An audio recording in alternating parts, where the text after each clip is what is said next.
Hello mga kulichap, isang magandang umaga po sa ating lahat. Ayan, ito na naman yung package natin galing sa Lazada.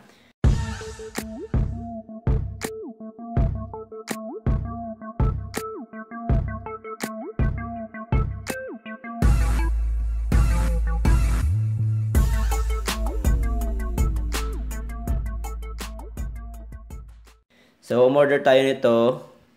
Bali, pangalawang balik na kasi yung unang binigay ng Brightech Tools na ating pinag-orderan ay may damage. So, ang ginawa natin is ni-return natin, ibinalik naman at nirefunda naman tayo. Tapos, umorder naman tayo sa Mitsushi. Buti na lang, yung na-refund sa atin is kasya dun sa pambili natin itong ating item na to. Ayan, buksan natin guys. So, ito yung nagkakahalaga ng 848 pesos. Ano? Buti na lang, napagkasya ko yung mga coins, yung mga voucher. So, yung unang price yun nito is 1,500. Tapos, noong na-order ko, through voucher nga, yung unang item is nagkakahalaga siya ng 878. Ayan, kaya lang, yun nga, unfortunately, may damage yung item na ibinigay sa atin, na nadala sa atin. Kaya, ibinalik natin sa Brightech Tools. So, they are, mabait naman na ibinalik sa atin yung bayad natin. Tapos may free to. Yung free ng Brightech Tools is,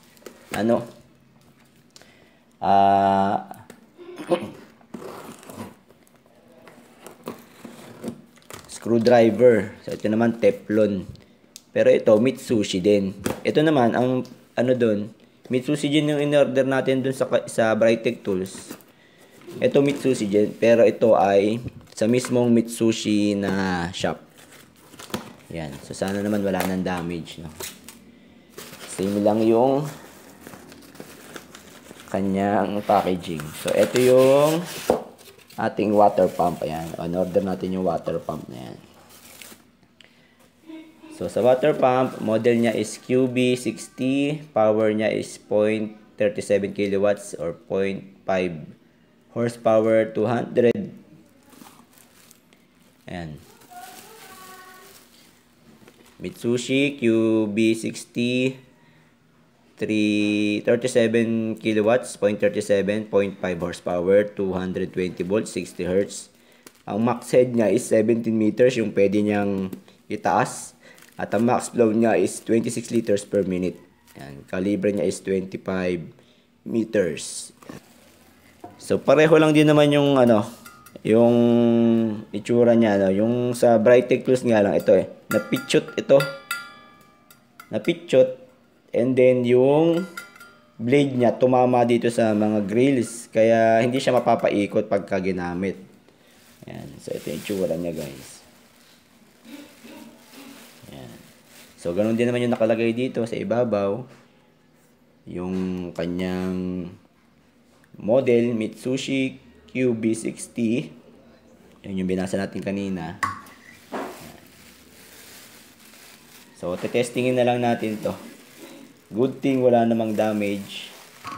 Ang tanong lang is, siya ba ay gumagana? So, ito, lalagyan lang natin siya or ng cord. Lalagyan natin lang ng cord para pang saksak sa plug. So, hopefully, gumagana siya. Hindi ko pa siya matetest kasi ngayon dahil gipit tayo sa oras. So, based naman sa mga reviews is okay naman siya. Wala naman siyang kung ano yung kanyang purpose, yun, nasuserve naman niya yung purpose niya. Yun ang mahalaga doon. Tapos, may kasama siyang maliit na manual. Ayan. So, ito yung in, and then sa taas yung out. So, sabi dito, ang kaya niyang itaas na tubig is up to 17 meters. Ayan. So, medyo malakas din siya. Yun lang, yung water flow niya is 26 liters per minute. Enough naman siguro yun para makakuha tayo ng tamang tubig. Ayun. So guys, dahil wala nga siyang cord, no? Nakakita ako ng cord dun sa ating old laptop charger. So, ito na yung gagamitin natin.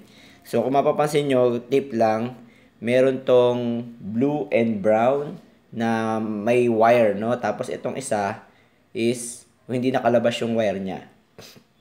So, ito is for ground, no?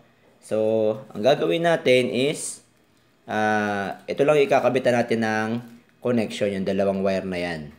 Alright, so, wala naman siyang sinusunod na polarity dahil dito sa Pilipinas, tayo naman ay alternating current. Alright, so, gagawin ko yung blue, ilalagay natin dito sa white. Ano, para kung ipa-follow natin yung standard, so yun yung standard. Pero kahit na magkapalit yan, okay lang yan. So, para matest natin yung ating device. And then, itong black is to brown. So, yun siya. Tapos, itong dalawa, pwede na natin hindi ikabit yan.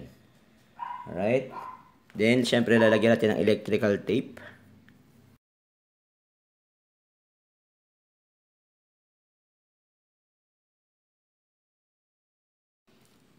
So, ayan siya.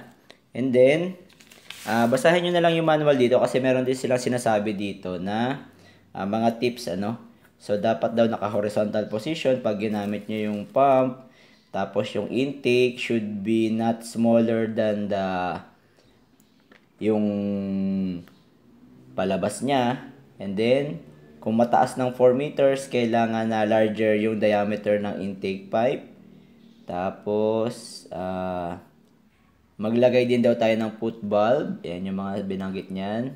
And then, mas maganda kung may bracket para to avoid vibration.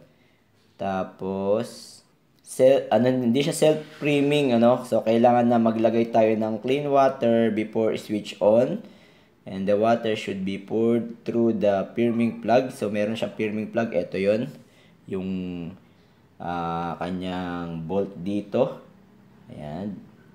And, kailangan na i-prim ulit siya bago ulit gamitin kung hindi siya nagamit ng sobrang tagal. Ayan. So, hindi naman daw siya nag-require ng maintenance hanggat hindi siya nasisira. Okay, so, as is na siya. Wala na siyang gagawin, basta gagamitin nyo na lang. So, try natin guys kung gagana yung pump natin pag sinaksak natin siya. Saglit lang, gamitin lang natin. Kahit hindi siya pwedeng isaksak agad nang walang tubig, pero try natin kung gumagana. Okay?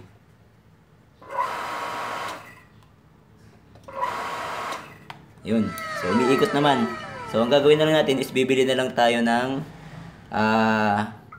gagamitin natin para dito para magamit na natin siya in operation. Ayan. So, maraming salamat sa Mitsushi. Ano? So, sana tumagal yung ating water pump pag ginamit na natin siya in operation. And, sa halagang 848 pesos, ayan, meron na tayong 0.5 horsepower na water pump na nakakapag-pump ng 26 liters per minute. So, yung iba, ginagawan siya, nilalagyan siya ng automatic switch, no? Para pagka puno na yung tangke ninyo, is automatic siyang mag-off.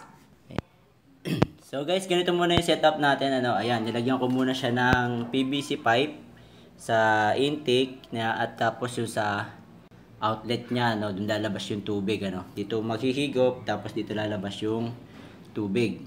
So, since na hindi siya self-priming, kailangan natin lagyan ng tubig dito bago natin siya paandarin para makahigop siya ng tubig. Yan. So, tatry nating ihigop dahil nga yan, hose muna yung ginamit ko. Hose, tapos PVC.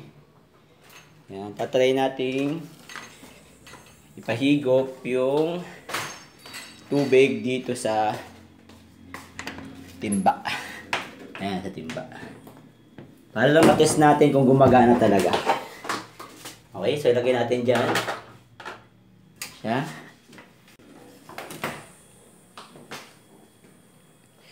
Then, palabas. Ayan, so hindi ko na pinakita yung paggagawa ko nito, no, kasi ito naman ay pansamantala lang. Ayan. para lang maka-set up tayo na at magamit natin or ma-test natin itong water pump natin. So basahin ko lang yung manual. Okay, subukan natin.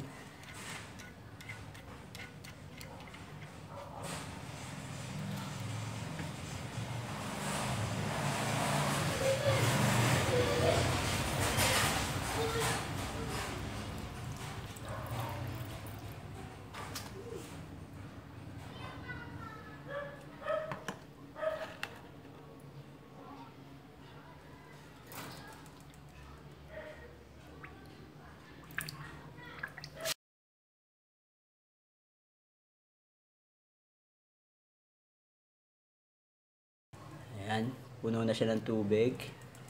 Balik natin itong plug niya.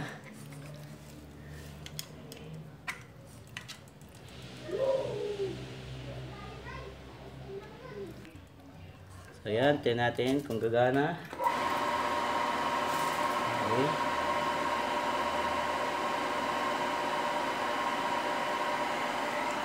Yan yung pump natin. Hintayin lang natin na makalabas yung tubig. Siyempre, hihigop pa yan.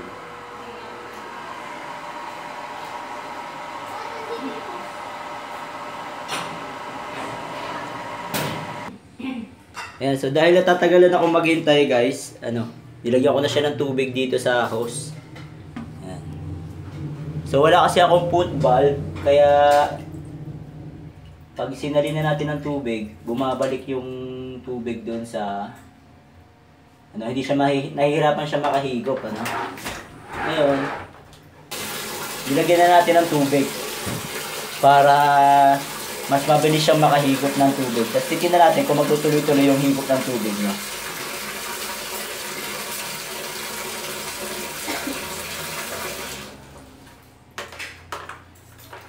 So ayan, may tubig na siya.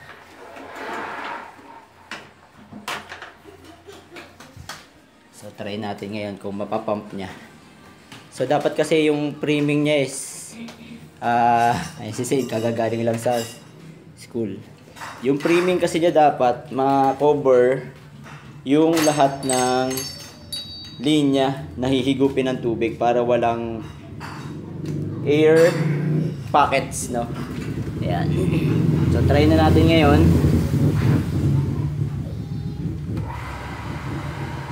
Kung mahihigop na niya. Yun. Okay. So humigop na siya guys. Ayan. Ganyan kalakas yung higop ng tubig. So gumana na. Ayan. Ha? Doon nga siya. Hihigop siya doon. Palabas dito. Ayan. So yun na. Nakita na natin guys na nakakahigop nga siya. Kailangan lang niya na mabuo yung panggagalingan niya na ng linya. Ayan. Kailangan niya lang mabuo.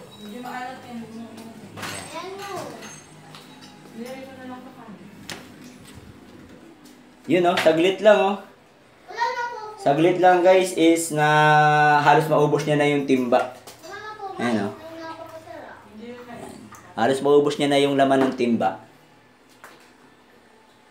Saglit lang guys, ilang yan kasi 26 liters per minute yun. Ayan. So, malakas yung kanyang higop. Ayan. So, kung gusto nyo po ng ganitong klaseng pump, Ayan. So, mapapansin nyo nga, mataas pa itong pinanggalingan niya. So, kung kailangan nyo rin ng ganitong pump, order lang kayo sa Mitsushi. Ayan. Mitsushi QB60. Ayan. Kung mga maliliit lang or mga light lang na suction ang kailangan nyo. Ayan. Yan ang kailangan natin. Mitsushi Q860 na 0.5 horsepower. So ayan guys, ginamit ko siya ng 3 hours, dire-diretsong pump, walang patayan, at nakasurvive naman siya hanggang ngayon, gumagana pa rin. Ayun. So approve ang Mitsushi natin. So siguro mga ilang liters din tayo sa 3 hours na yon. Meron lang time na mahina yung pump niya, humihina, siguro nababarahan yung dulo. Yan yung dulo ng tubo na babarahan. So humihina yung pump niya, pero nung tinesting ulit namin na walang bara yung dulo, is dire-diretso naman yung kanyang pump. malakas. Alright, so siguro po minabag na naman ako kapayapay-nabang sa araw na ito. At sa mga hindi pa po nakasubscribe, subscribe lang tayo sa Kulit Shop. Ang shop na makulit pero walang physical shop. See you in the next videos. Bye-bye! Ilalagay ko na lang po sa video natin yung link ng product. Kung saan po na-order yung ating item.